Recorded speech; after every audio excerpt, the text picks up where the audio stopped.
ಅಧಿಕಾರ ಸ್ವೀಕಾರ ಮಾಡಿದ್ದೀನಿ. ನಿನ್ನೆನೆ ಮೀಟಿಂಗ್ ಮಾಡಿದ್ದೀನಿ. ನಿನ್ನೆನೆ ಅಧಿಕಾರ ಸ್ವೀಕಾರ ಮಾಡಿದ್ದೀನಿ. ಕೆಲಸ ಶುರುವಾಗಿದೆ. ಆಹಾರ ಖಾತೆ ತಮ್ಗೆ ಇಷ್ಟ ಆಗಿದೆ ಸರ್ ಈಗ ಕಂಟಿನ್ಯೂ ಮಾಡೋದಕ್ಕೆ? ಹೈಕಮಾಂಡ್ ಹೇಳಿದ್ದೆ ಮಾಡ್ತಾ ಇರ್ತೀನಿ. ಮುಂದೆ ಅವ್ರು ಏನ್ ಮಾಡ್ತಾರೋ ಅದಕ್ಕೆ ನಾನು ಅಪೀಲ್ ಮಾಡಿದ್ದೀನಿ. ನಾನು ಸೀನಿಯರ್ ಇದ್ದೀನಿ. ನನಗೆ ಒಂದು ಬಡವರಿಗೆ ಕೆಲಸ ಮಾಡುವಂಥದ್ದು ಕೊಡಬೇಕು ಅಂತ ಕೇಳಿದ್ದೀನಿ. ರಾಹುಲ್ ಗಾಂಧಿಗೆ ಹೇಳಿದ್ದೀನಿ, AICC ಅಧ್ಯಕ್ಷರಿಗೆ ಹೇಳಿದ್ದೀನಿ, ಮತ್ತು ನಮ್ಮ ಮುಖ್ಯಮಂತ್ರಿಗಳಿಗೆ ಹೇಳಿದ್ದೀನಿ, ಹರಿಪ್ರಸಾದ್ ಅವ್ರಿಗೂ ಹೇಳಿದ್ದೇನೆ.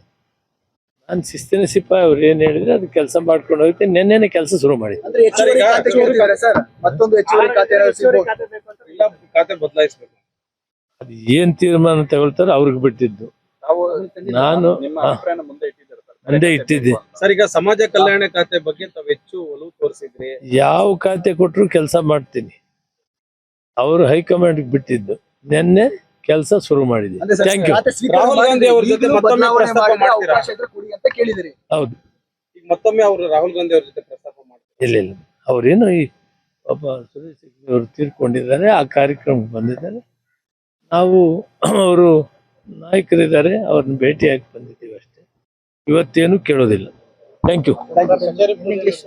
ಕೆಲಸ ಶುರು ಮಾಡಿದ್ದೀನಪ್ಪ, ಏನ್ ತೊಂದರೆ ಇಲ್ಲ. ನಾನು ಶಿಸ್ತಿನ ಸಿಪಾಯಿ. ಏನ್ ಕೆಲಸ ಕೊಟ್ಟಿದ್ರಂತ ಡಿಸಿಪ್ಲಿನ್ ಈಸ್ ಮೋರ್ ಇಂಪಾರ್ಟೆಂಟ್. ಕೊಡೋದು ಇಟ್ ಇಸ್ ಮೈ ಡಿಮಾಂಡ್. ಎಲ್ಲ ಡಿಮಾಂಡು ಕಾರ್ಯಕರ್ತರು ಮುಖಂಡರು ಮಾಡಿದ್ದಾರೆ. ನಾನು ಮಾಡೋ ಅಷ್ಟಿಲ್ಲ. ನನ್ನ ಸೀನಿಯಾರಿಟಿ ಹೈಕಮಾಂಡ್ ಗೊತ್ತಿದೆ. ಅವರು ಡಿಸೈಡ್ ಮಾಡಲಿ.